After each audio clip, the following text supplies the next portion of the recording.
یہ ایک معمولی بات نہیں ہے، یہ ایک ایسا گناہ ہے جو کہ گناہ کبیرہ کی طرف، حتیٰ کہ کفر کی طرف، لڑائی جھگڑے اور قتل و غارت تک کی طرف لے جاتا ہے۔ اس کائنات میں سب سے پہلا گناہ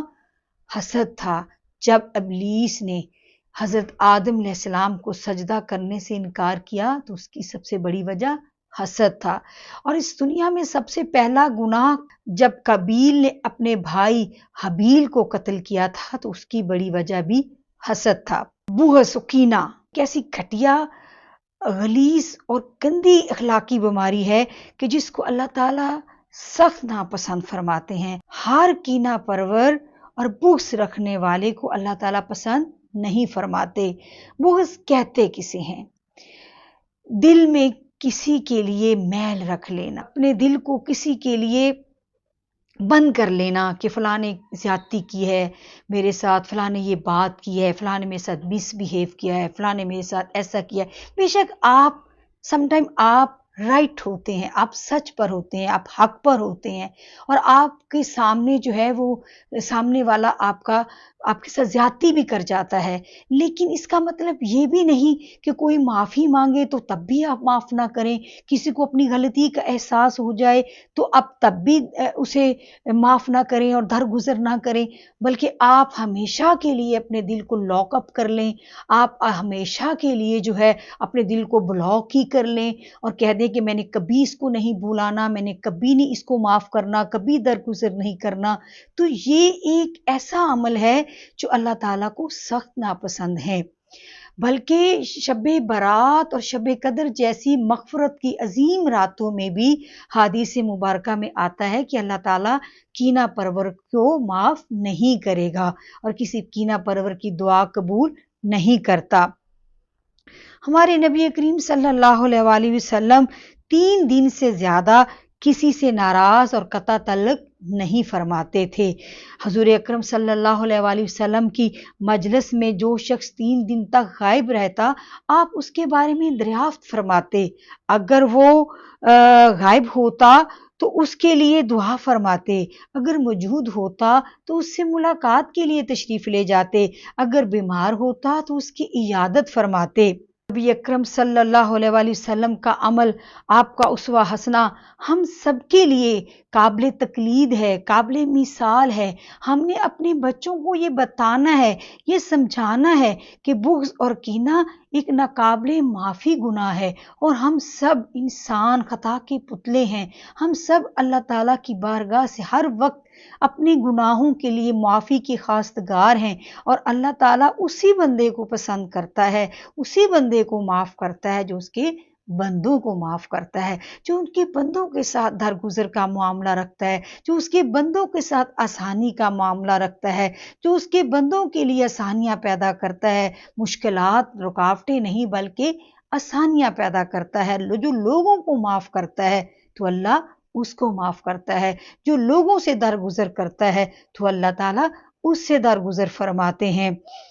فتح مکہ کے موقع پر عام معافی کا اعلان فرما کر حضور اکرم صلی اللہ علیہ وآلہ وسلم نے عفو و درگزر کی ایک عظیم مثال قائم کر دی، اور پھر آقا علیہ الصلوۃ والسلام نے طائف کے موقع پر بھی ان لوگوں کو معاف کر دیا جنہوں نے آپ کو اس حد تک اذیت اور تکلیف دی کہ آپ کا جسد اقدس بھی لہو لہان ہو گیا۔ آپ صلی اللہ علیہ وآلہ وسلم نے کبھی زندگی بھر کسی کے لیے بد دعا نہ کی تھی، کسی کا برا نہ چاہا۔ ناظرین، ہم یہ دیکھتے ہیں کہ یہ حسد، بغض، کینہ، اس سے اور بھی بہت سی چیزیں جنم لیتی ہیں۔ تعصب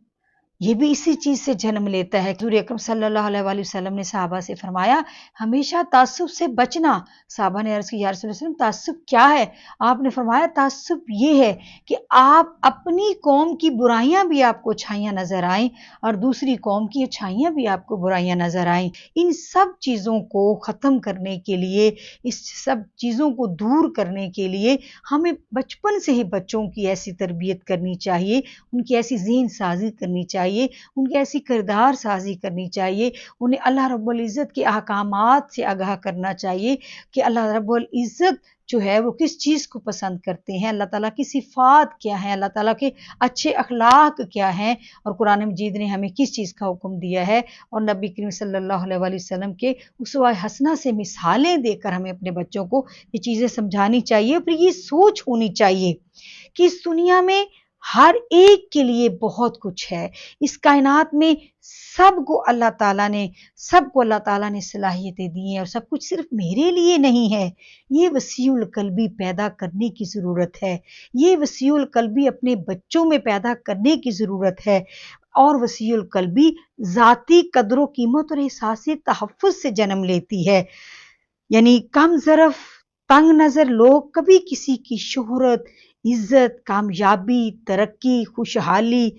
پر خوشی کا اظہار نہیں کر سکتے، بلکہ وہ کسی کی، اور نہ ہی وہ کسی کو اپنے ساتھ کسی منفعت میں، کسی فائدے میں، کسی عزت، شہرت اور نفع میں شریک کر سکتے ہیں۔ ماحول کو اور ہمارے معاشرتی حسن کو ان چیزوں نے ایک ناسور کی طرح چاٹ لیا ہے، اور پھر تمام رشتوں کے تقدس کو، میل جول کو، تعلقات کے باہمی حسن کو ان گندی اور بری اخلاقی عادات نے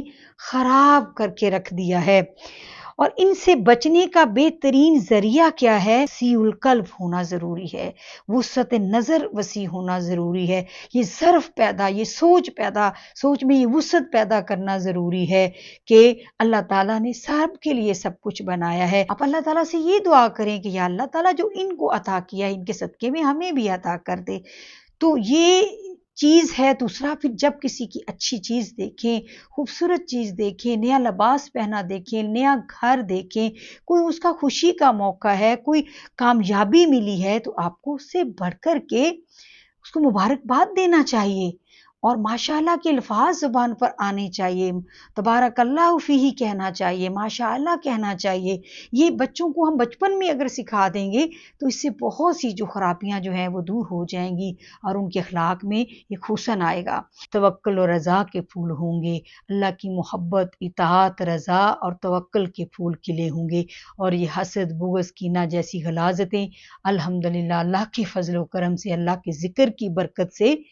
دور ہو جائیں گی، یہ کثافتیں دل سے مٹ جائیں گی۔ اللہ رب العزت ہمیں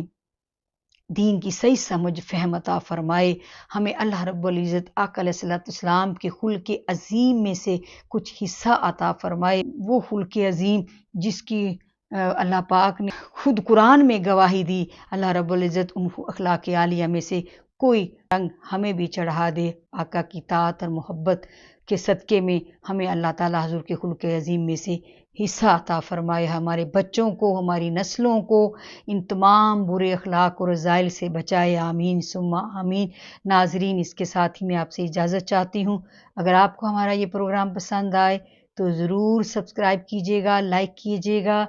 اللہ تعالیٰ ہم سب کا حامی و ناصر ہو۔